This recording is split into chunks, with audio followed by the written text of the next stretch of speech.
Ça faisait très longtemps qu'on avait un petit problème, c'est que des ballons rassemblés, ça peut ressembler à Albuquerque, ça peut ressembler à Bristol, Et là, on a fait ce qu'on appelle le Monumab, qui est un grand monument sur lequel il est marqué Grand Est mondial air ballon. Je pense que c'est l'endroit qui va être le plus prisé pour les selfies, mais également pour les pilotes qui vont passer au-dessus. Alors, toujours la grande ligne. Une très très belle exposition de plus de 200 photos sur l'histoire du mondial. Et puis il y a quelque chose que j'ai oublié également tout à l'heure, c'est nous sommes toujours très modernes. On a eu notre premier site web en 1993. Cette année, on lance une carte en partenariat avec Mobivoom Bonjour Card. Donc il y aura une carte collector pour pouvoir payer sur le mondial.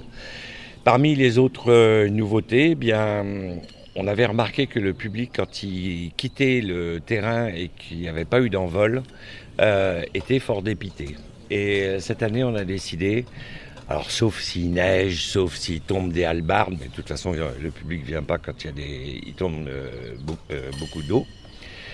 Eh bien, on va avoir ce qu'on appelle le chant des brûleurs, c'est-à-dire que les pilotes vont rentrer sur l'aire d'envol, 50, 100, 150 ballons, peut-être plus, et on va actionner les brûleurs au rythme de la musique. Ce sont des flammes qui font 6-7 mètres de haut, c'est vraiment extraordinaire à voir, même en plein jour. Ça fait partie des nouveautés. Et puis la plus grande nouveauté, c'est qu'on a donné encore plus de place au public pour qu'il puisse admirer des ballons de plus près. C'est pour ça que l'espace qu'on appelle le passage des pilotes va être très largement ouvert. Puis la grande nouveauté, c'est que là, cette année, on insiste énormément Nous avons un public qui est très familial. Je dis toujours en plaisantant, papa, maman, les deux enfants et la grand-mère dans la 4L avec la glacière, les schlaps et le bob. Et donc, voilà, ça c'est le public traditionnel du mondial air ballon. Je vous en supplie, venez à partir de 15h parce qu'il y a 50 animations. Ça va du simulateur au gaming en passant par le makerspace. Il y a 50 choses à faire, 50 bonnes raisons de venir avec les enfants plus tôt. Le clou du spectacle, c'est l'envol des montgolfières, mais avant, il y a plein de choses à faire. Et en plus, 90% à part les baptêmes de l'air, c'est gratuit. L'accès en voiture, c'est toujours aussi compliqué ?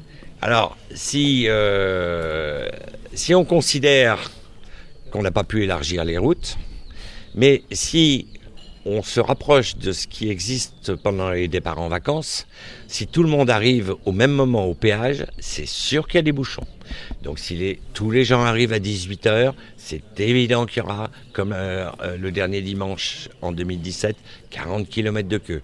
Si les gens étalent leurs arrivées, il ne doit pas y avoir de queue. Et en plus, on a prévu un certain nombre de soirées après les envols de montgolfières, notamment l'observation de la Lune. Il y a toute une opération autour de la Lune avec les 50 ans de la conquête par Apollo 11. Donc il y a plein de choses à faire après. Donc c'est pas la peine de se jeter dans la voiture. On peut attendre 1 heure et profiter des restaurants, des buvettes et des animations qui sont encore là. Pour les pilotes, du développement durable, puisque les combustibles vont être particuliers cette année. Alors, il est vrai que cette année, Primagaz, nous avons travaillé avec eux et que cette année, nous aurons du biopropane, c'est-à-dire moins 80% de rejet dans l'atmosphère, ce qui est une nouveauté et c'est une première vraiment dans le monde entier pour les montgolfières. Qu'est-ce que ça apporte en plus ou en moins ce carburant ? De vous à moi, ça me coûte beaucoup plus cher, comme tout ce qui est bio. C'est mieux pour la planète. C'est exactement la même molécule, donc ça chauffe autant, c'est aussi sécurisant. Ce qu'il y a, c'est que c'est du gaz qui est issu de méthanisation et de déchets. Donc voilà, c'est un effort considérable que nous faisons financièrement et que nous partageons avec notre partenaire. Vous avez pu découvrir, effectivement, ça monte de partout. On a commencé à monter le 1er juillet. Il y a des kilomètres de câbles téléphoniques, de fibres optiques, d'eau, tout ça a monté. c'est long. Et puis quand on monte les tentes, on ne peut pas monter l'électricité en même temps, donc c'est bien phasé. On compare toujours la préparation du Grand Est mondial air ballon à un puzzle. Il faut que obligatoirement chaque pièce doit s'assembler, mais il faut l'assembler dans le bon sens. Donc c'est vraiment, en termes de régie et de logistique, c'est une énorme préparation, parce qu'il y a plus de 150 semi-remorques qui vont amener du matériel, autant qu'ils vont le emmener. Il faut à peu près, une bonne vingtaine de jours pour monter le site et 5 à 10 jours pour le démonter. Donc on va être optimiste, on n'a pas trop de retard, ça va bien. Alors combien de bénévoles, combien de pilotes, combien de pays attendus pour ce mondial? Alors depuis 1983, il y a ce qu'on appelle l'association Les Portes du Ciel qui regroupe tous les volontaires. On en est à la 3e génération, puisque ceux qui m'aidaient en 89 avaient une 50aine d'années, donc ce sont leurs petits-enfants qui viennent.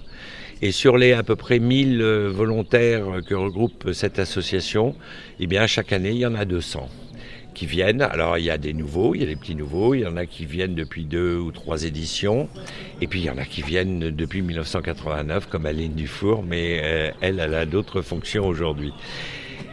En termes de pilotes, toujours plus, avec des nations un petit peu originales, Taïwan,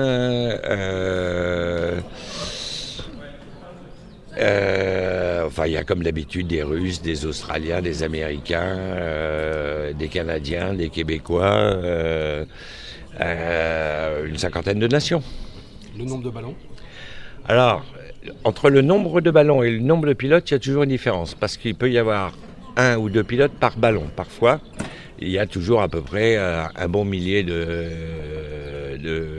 pilotes inscrits et à peu près 2000 membres d'équipage. Donc ça fait que en permanence, jour et nuit sur le site, même s'il n'y a pas de public, on est 3000. Il y aura une petite vingtaine de ballons en forme. C'est ce qui fait véritablement la différence entre Albuquerque et nous. Albuquerque, qui est une manifestation payante, capitalise énormément sur les 200 ballons en forme, mais 90% sont basés sur le territoire américain. Nous, c'est pas notre trip. On invite des ballons en forme. Je pense qu'il y en aura une vingtaine, un château, une cabine téléphonique, un camion. Si, on va avoir un énorme tournevis, le ballon vient de sortir.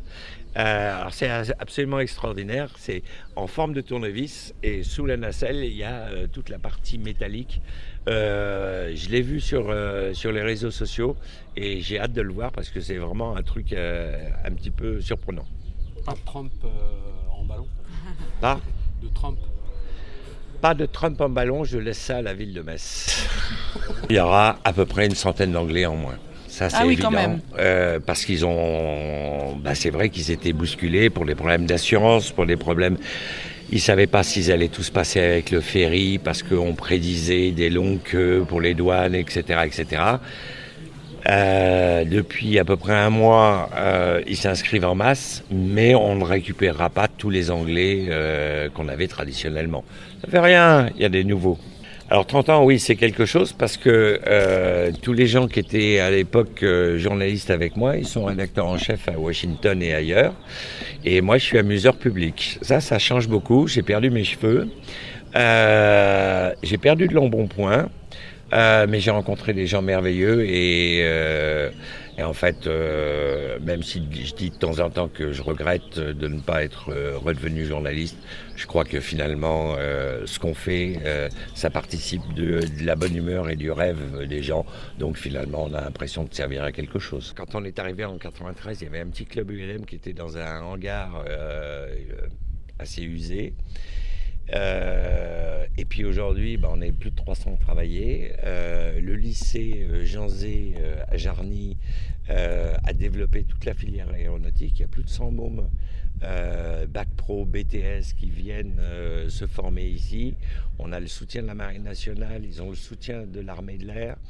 Et aujourd'hui, avec la région et j'espère l'État, on va arriver à des filières supplémentaires. Il ne faut jamais oublier qu'il y a plus de 700 métiers dans l'aéronautique et que sur un espace comme celui-là, on peut tout à fait, avec la détermination de ce lycée, en faire un des lieux de formation. On ne sera jamais plus fort que Toulouse, mais Toulouse, c'est Airbus. Nous ici, Toulouse, c'est pouvoir travailler avec des Suisses, c'est pouvoir travailler avec des Luxembourgeois. La chance de Chambly, c'est que ça reste l'un des derniers aérodromes, puisque tous les autres ont été fermés, à Yutz, à Metz et autres, qui est très en avance en matière de technologie. Il y a tout ici, les carburants, l'éclairage de nuit, la possibilité de se poser de nuit, une station météo, une radio VHF, une immatriculation. On est parfait. Il y a quelques jours, il y a même l'avion qu'utilise le FCMS qui s'est posé pour faire du refueling. Bon, on pourrait même poser un Airbus à 320 vide. Enfin, sans passagers. Donc la piste est en bon état, la région y croit. C'est pas quelque chose de concurrent de Metz-Nancy-Lorraine, de Vatry, de Strasbourg, de Bâle-Mulhouse ou autre. C'est quelque chose de différent. C'est quelque chose où les gens peuvent pratiquer une discipline aéronautique. Il y en a 5 ou 6. Si on parle des planeurs, si on parle des ULM, des hélicoptères, des avions, des montgolfières. Il y a 5 centres de formation. On a dépassé les 25 000 mouvements par an. C'est plus que Nancy Essai, hein. Donc voilà, on trouve effectivement au bout d'un certain nombre d'années, j'allais dire au bout de 5 présidents de région et de 12 ou 13 ministres de la Défense, je dois avouer que la région Grand Est met le braquet cette fois-ci avec des projets qui tiennent sur la route. Il y a même un fabricant de dirigeables stratosphériques qui occupe le hangar. Donc voilà, il n'y a pas que des accidents industriels sur Chambly, il y en a eu un, mais aujourd'hui, il y a 300 personnes qui vivent sur ce site. Des personnalités annoncées ? Oh, il y aura toujours mes 3 mousquetaires, Picard, Clairvoy et Gérard Felzer. Mais il y aura aussi... tiens, on a invité celui qui fait toutes les pochettes de Jean-Michel Jarre, Michel Granger. J'ai retrouvé par hasard l'homme qui a fait les belles heures de la télévision française avec la météo, Patrice Drevet, et puis il y en a d'autres, et puis on a surtout, et je pense que ça sera la dernière année, un groupe de vétérans américains qui avaient 18 et 20 ans dans les années 50, qui reviennent. Ils ont entre 85 et 95 ans. On les verra pas, voilà, ça va pas durer, mais cette année, ils ont tenu à être présents, surtout pour les 50 ans de la conquête de la Lune, parce que cette année, on va énormément fêter les anniversaires aéronautiques.